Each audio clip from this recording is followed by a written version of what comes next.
Good morning students. आज हम लोग विद्युत अपघट्य पदार्थों के बारे में पढ़ेंगे।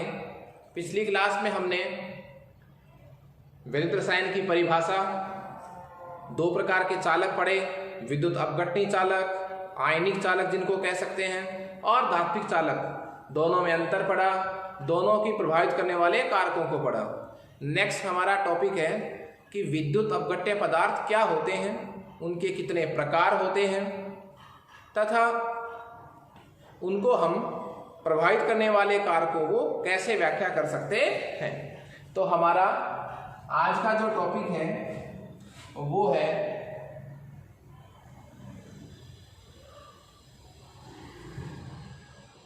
विद्युत अपघट्य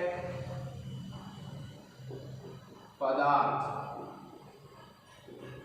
विद्युत अपघट्य पदार्थ। देखिए, हमने एक चालक पढ़ा था, विद्युत अपघटनी चालक, और एक पढ़ा था धात्विक चालक। वे पदार्थ जो गलित अवस्था में या विलयन प्रावस्था में धारा का प्रवाह करते हैं, वो पदार्थ क्या कहलाते हैं? विद्युत अपघटनी चालक। और विद्युत अपघटनी चालकों में जो पदार्थ यूज होते हैं वो क्या कहलाते हैं? विद्युत अपघट्य पदार्थ। रिवाइज कर रहा हूं मैं। विद्युत अपघट्य पदार्थ किसे कहते हैं? वे पदार्थ जो गलित अवस्था में या विलयन प्रावस्था में धारा का प्रवाह करते हैं, विद्युत अपघट्य पदार्थ कहलाते हैं। और होता क्या है, वो अपने आयनों में पूरी तरह टूटते हैं, और जो आयन है वो धारा का प्रवाह करते हैं। इसलिए विद्युत अपघटनी चालकों का एक नाम क्या बोला गया था? आयनिक चालक। और विद्युत अपघटनी चालकों में जो पदार्थ यूज किए जाते हैं वो क्या कहलाते हैं? विद्युत अपघट्य पदार्थ। विद्युत अपघट्य पदार्थ को वियोजित होने की क्षमता के आधार पर, कि वो कितना वियोजित हो जाते हैं अपने आयनों में, तो वियोजित होने की क्षमता के आधार पर विद्युत अपघट्य पदार्थों को दो भागों में बांटा गया है, प्रबल विद्युत अपघट्य और दुर्बल विद्युत अपघट्य। देखिए, विद्युत अपघट्य पदार्थ की जितनी मात्रा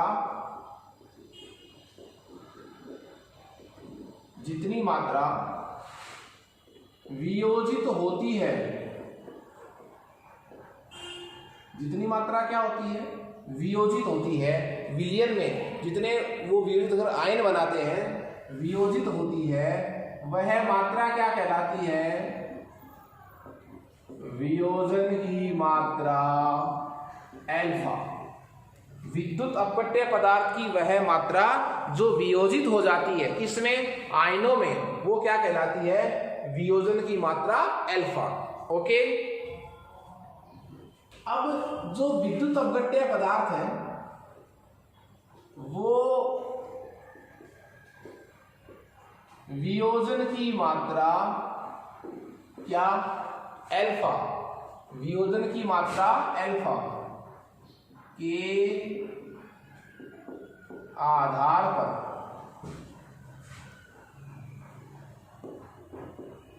प्रकार, किसके प्रकार?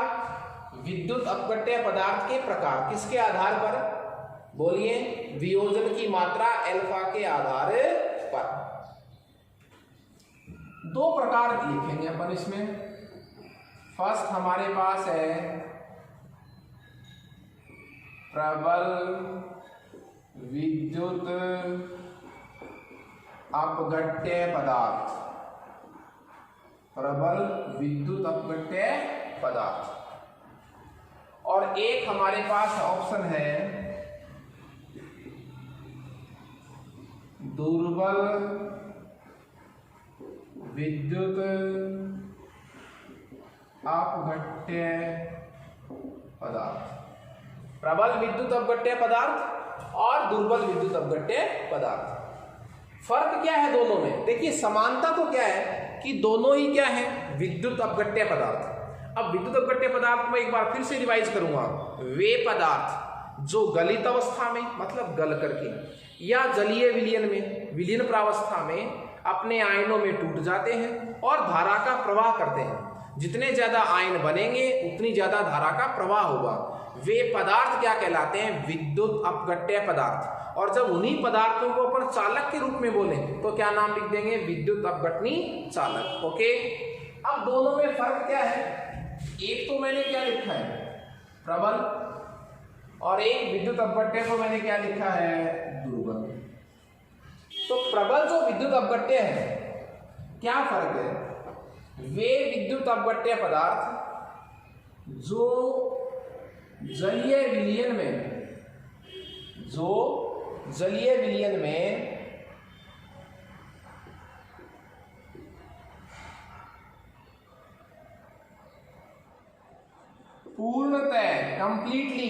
पूर्णतः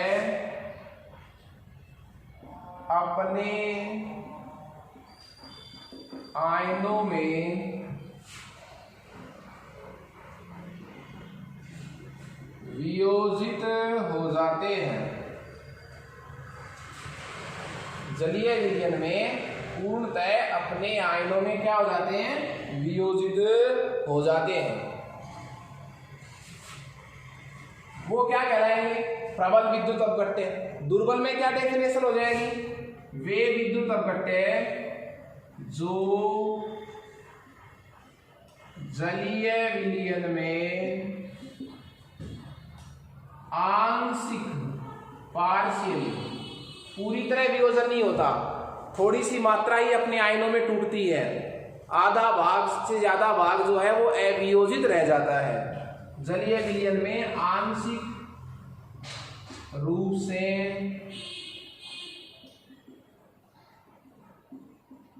वियोजित होते हैं।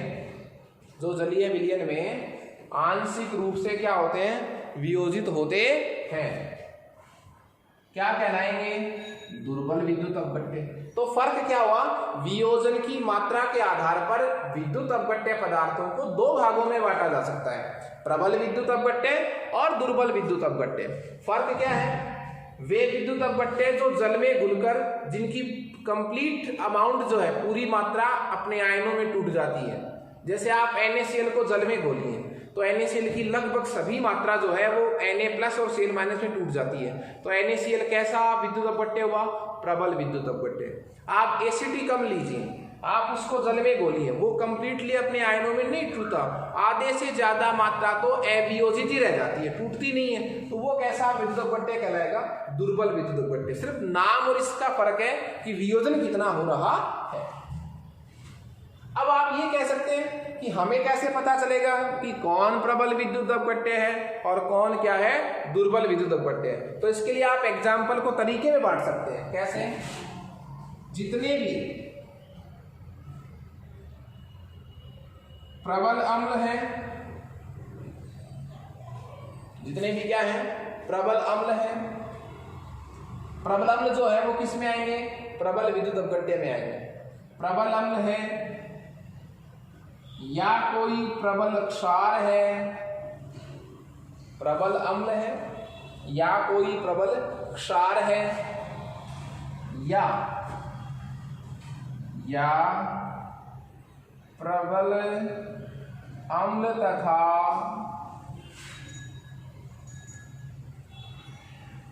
प्रबल क्षार से बना कोई क्या है? लवण है। मतलब प्रबल विद्युत अपघट्य में आप एग्जाम्पल की बात करें तो कोई प्रबल अम्ल जैसे हाइड्रोक्लोरिक अम्ल तो प्रबल अम्ल है, वो प्रबल विद्युत अपघट्य होगा। कोई प्रबल क्षार सोडियम हाइड्रोक्साइड, वो भी प्रबल विद्युत अपघट्य होगा। लवण भी हो सकता है, पर लवण कैसा हो? जो प्रबल अम्ल तथा प्रबल क्षार से बना हुआ हो, वो क्या कहलाएगा? बोलिए।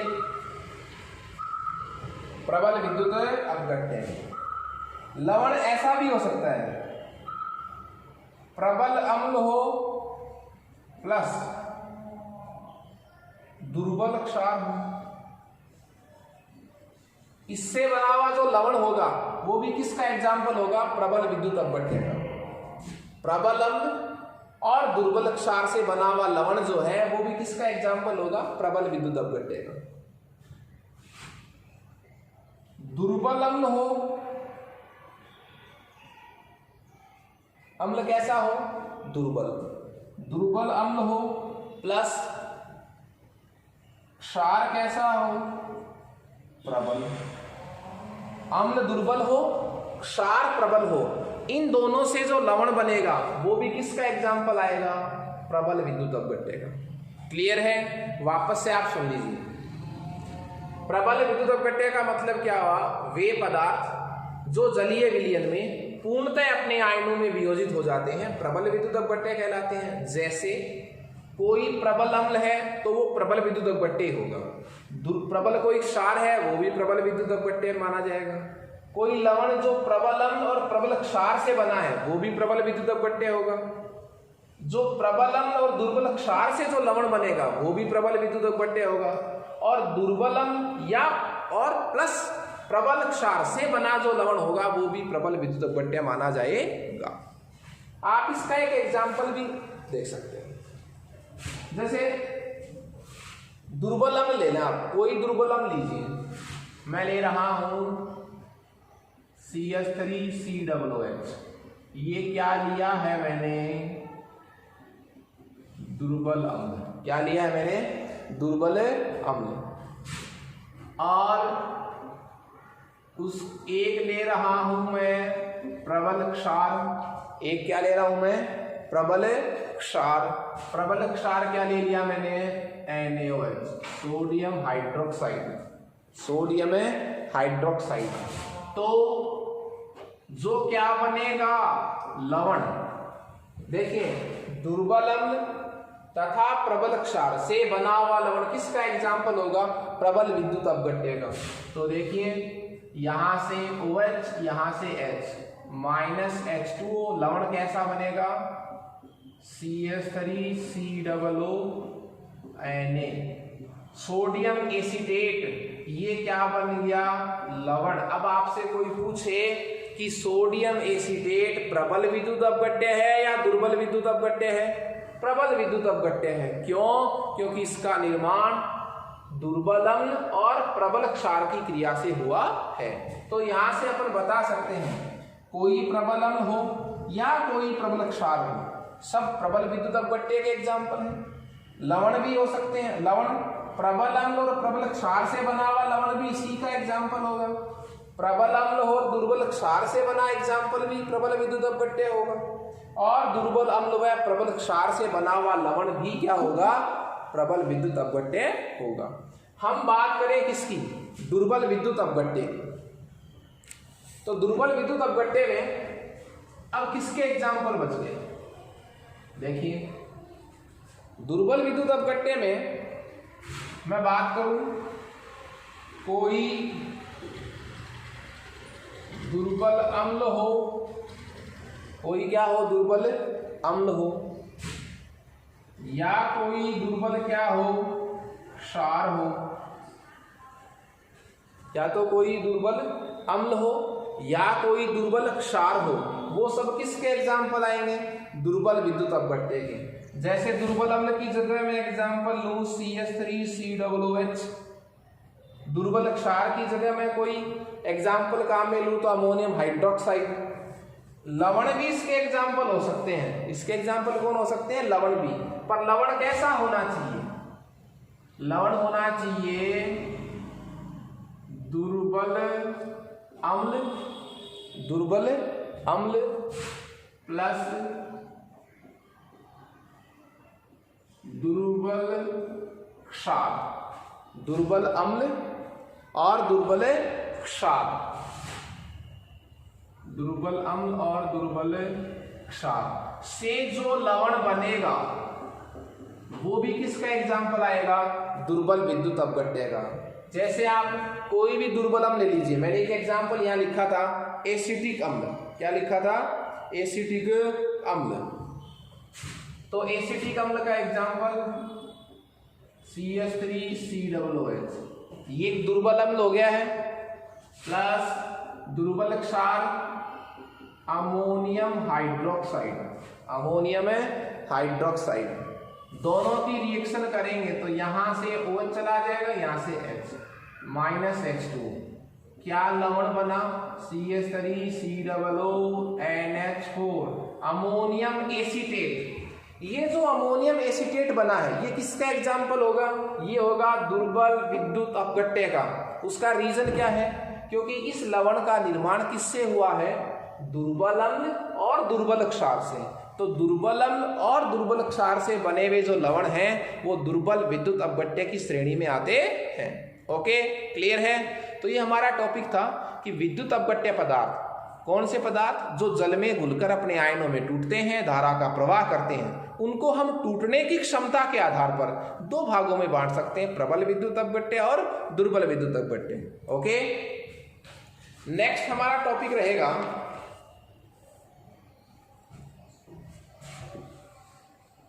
कि जो विद्युत अपघटनी चालक होते हैं, जो क्या होते हैं? विद्युत अपघटनी चालक, उनकी चालकता को प्रभावित करने वाले कारक कौन कौन से होते हैं? विद्युत अपघटनी चालकों की चालकता को प्रभावित करने वाले कौन कौन से कारक होते हैं? विद्युत अपघटनी चालकता समझ गए होंगे आप। वे चालक जो विलयन में अपने आयनों में टूट जाते हैं, धारा का प्रवाह करते हैं, या फिर क्या कह सकते हैं, जिनकी चालकता आयनों की संख्या पर निर्भर करती है। एक इसमें मैं आपको परिभाषा बता दूं, वियोजन की मात्रा अल्फा, वियोजन की मात्रा अल्फा, वियोजन की मात्रा अल्फा। देखिए, वियोजन की मात्रा अल्फा किसको कहते हैं? किसी विद्युत अपघट्य पदार्थ का जितना भाग अपने आयनों में वियोजित होता है वह भाग क्या कहलाता है? वियोजन की मात्रा अल्फा। क्लियर है? किसी विद्युत अपघट्य की वह मात्रा, टोटल मात्रा में से कुल मात्रा मान लीजिए आपने 1 kg ली है, जबकि 500 ग्राम मात्रा ही अपने आयनों में वियोजित हुई है, तो 500 ग्राम को अपन लेंगे। तो किसी विद्युत अपघट्य पदार्थ की वह मात्रा जो अपने आयनों में वियोजित होती है क्या कहलाएगी? उस विद्युत अपघट्य पदार्थ की वियोजन की मात्रा अल्फा कहलाएगी। ओके, परंतु देखिए, जब हम प्रबल विद्युत अपघट्य पढ़ते हैं तो परिभाषा में क्या लिखते हैं कि वह विद्युत अपघट्य पदार्थ जो पूर्णतः अपने आयनों में वियोजित हो जाता है क्या कहलाता है? प्रबल विद्युत अपघट्य पदार्थ। दुर्बल कंप्लीटली वियोजित नहीं होता।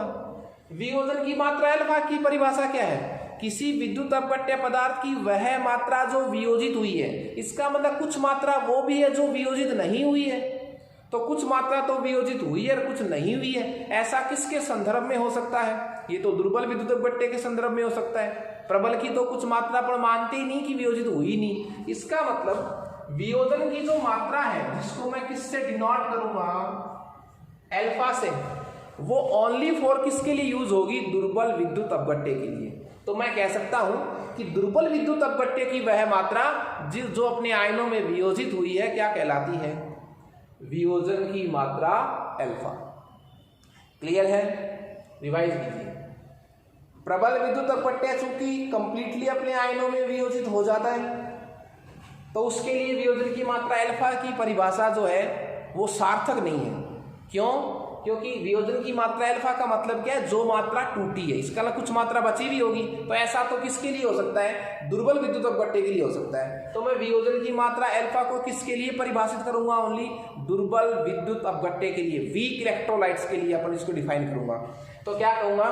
किसी दुर्बल विद्युत अपघट्य की वह मात्रा जो अपने आयनों में वियोजित हुई है क्या कहलाती है? वियोजन की मात्रा अल्फा। क्लियर है? नेक्स्ट मेरा टॉपिक चल रहा था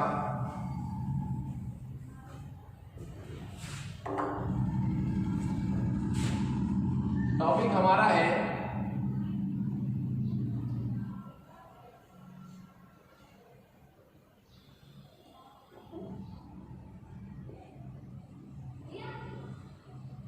विद्युत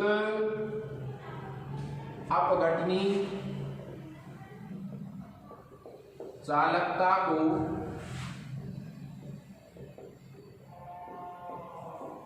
प्रभावित करने वाले कारक, विद्युत अपघटनी चालकता को प्रभावित करने वाले कारक। ओके,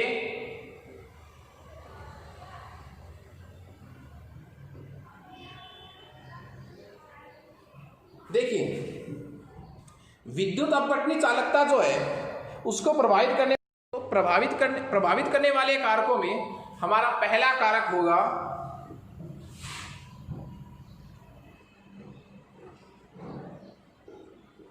अंतरा आयनी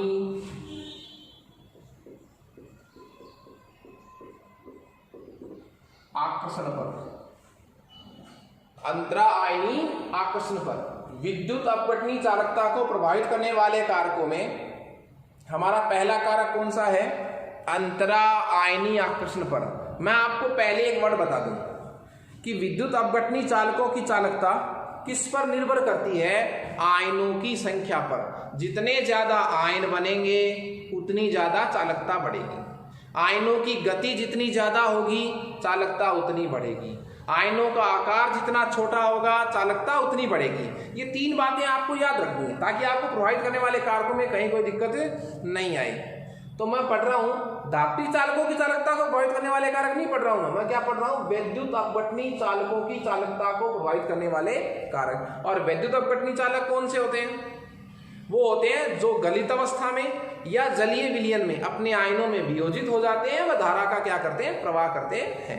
तो चलिए, हमारा फर्स्ट टॉपिक है अंतरा आयनी आकर्षण बल।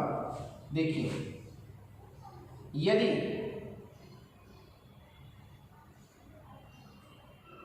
विलेय का मतलब क्या है? विद्युत अपघटनी पदार्थ।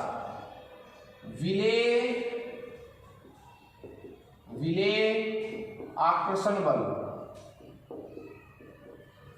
विलेय आकर्षण बल यदि क्या है? अधिक है। यदि विलेय आकर्षण बल क्या है? अधिक है। किससे?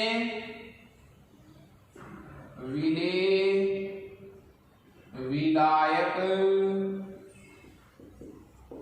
आकर्षण बल से अधिक है तो साहब विद्युत अपघट्य पदार्थ का मतलब कैसे पदार्थ का? विलेय पदार्थ का वियोजन जो है वो कम होता है तो आयन क्या बनेंगे? कम। तो चालकता भी क्या होगी? कम। इस सीरीज को आप समझिए। अंतरा आयनी आकर्षण का मतलब क्या है? जैसे मान लीजिए आपने NaCl को जल में घोला है तो NaCl तो विद्युत अपघट्य पदार्थ है, वो मैं विलेय बोलूंगा, और जो मेरे पास जल है वो विलायक बोला जाएगा। कंडीशन क्या है हमारे पास कि यदि विलेय आकर्षण बल मतलब जिस पदार्थ को आप घोल रहे हैं उसके आयनों के मध्य आकर्षण बल ज्यादा है। किससे? विलेय और विलायक। जैसे क्या कहूं? NaCl और H2O के बीच आकर्षण बल क्या है? कम। ऐसी कंडीशन यदि है तो वह पदार्थ जो है वो कम वियोजित होता है। कम वियोजित होगा तो आयन कम बनेंगे। आयन कम होंगे तो चालकता भी क्या होगी? कम। इसलिए क्या जरूरी है? क्या करें चालकता को बढ़ाने के लिए? चालकता को बढ़ाने के लिए हम ये कंडीशन क्या होगी कि विलेय आकर्षण बल जो है वो तो क्या होना चाहिए? कम, और विलायक आकर्षण बल थोड़ा सा क्या होना चाहिए? अधिक। ओके, तो ये पहला कारक था। दूसरे कारक की बात करूं,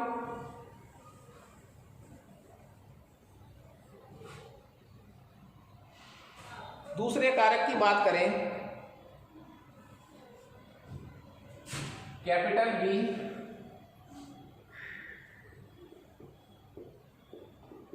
आयनों के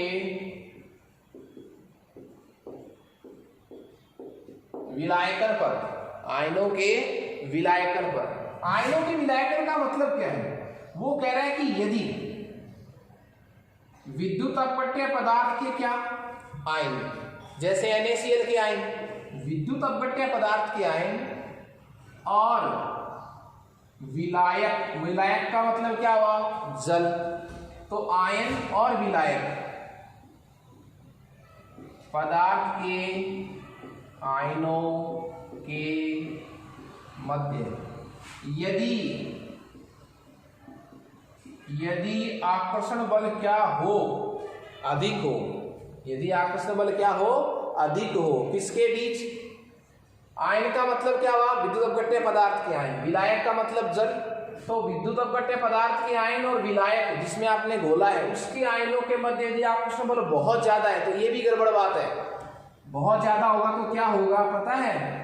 जो विलायक विलेय पदार्थ के आयन है विद्युत अपघट्य पदार्थ के, इसके चारों तरफ कैसे पदार्थ वाले, विलायक पदार्थ वाले जो है वो इसको घेर लेते।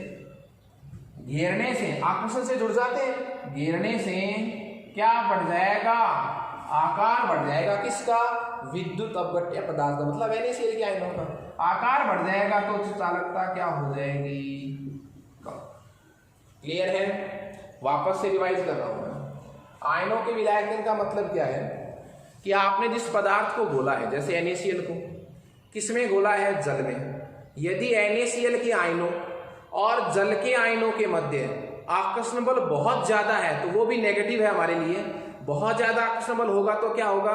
जल के अणु विलायक विलेय अणु जैसे Na+Cl- के चारों तरफ क्या बना लेते हैं? आकर्षण से जुड़ जाते हैं, परत बना लेते हैं, एकत्रित हो जाते हैं उसके ऊपर। इससे Na+Cl- का आकार बढ़ जाएगा और चालकता क्या हो जाएगी? कम। क्यों? क्योंकि आकार बढ़ने से आयनों की जो गति है वो क्या हो जाएगी? कम हो जाएगी। तो चालकता भी क्या हो जाएगी? कम। ओके, तो ये हमारा दूसरा कारक था। आयनों के विलायकन पर भी निर्भर करती है विद्युत अपघटनी विलयनों की चालकता। तीसरा कारक हमारे पास है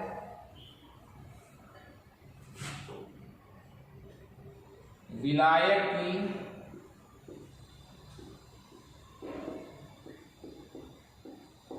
सयांता पर।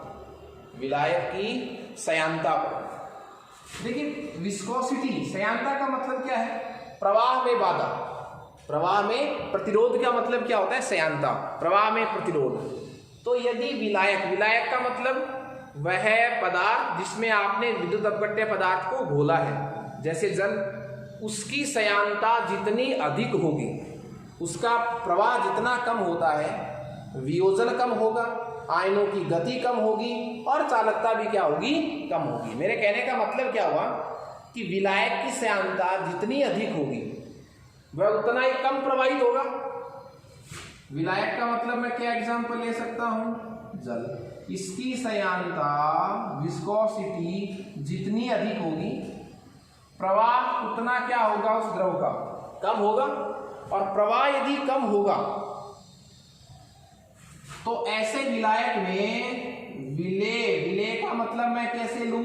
NaCl। विलेय के आयनों की जो गति है वो क्या हो जाती है? कम। और आयनों की गति कम हो जाएगी तो चालकता भी क्या हो जाएगी? कम। तो चालकता भी क्या हो जाएगी? कम। ओके,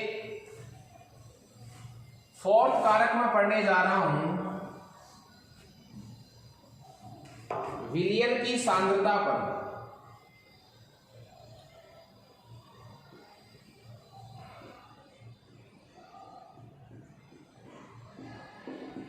विलयन की सांद्रता पर।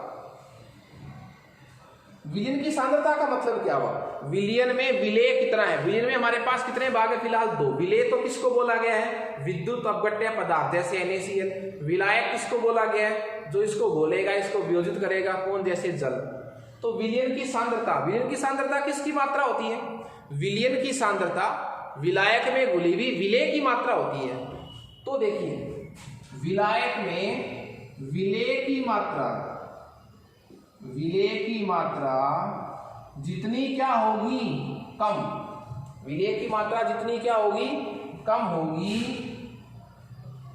वियोजन उतना ही अधिक होगा। आयनों की संख्या उतनी क्या होगी? अधिक। और चालकता उतनी क्या होगी? अधिक। क्यों? यदि विलयन की सांद्रता क्या हुई? उच्च, मतलब विलेय की मात्रा क्या हुई? ज्यादा, तो विलायक में वियोजन क्या होगा? कम। तो सांद्रता क्या होगी यदि कम? मैं लिख सकता हूं सांद्रता यदि क्या है? सांद्रता इनवर्सली प्रोपोर्शनल हो गया मामला। किसके? चालकता की। सांद्रता ज्यादा तो चालकता कम।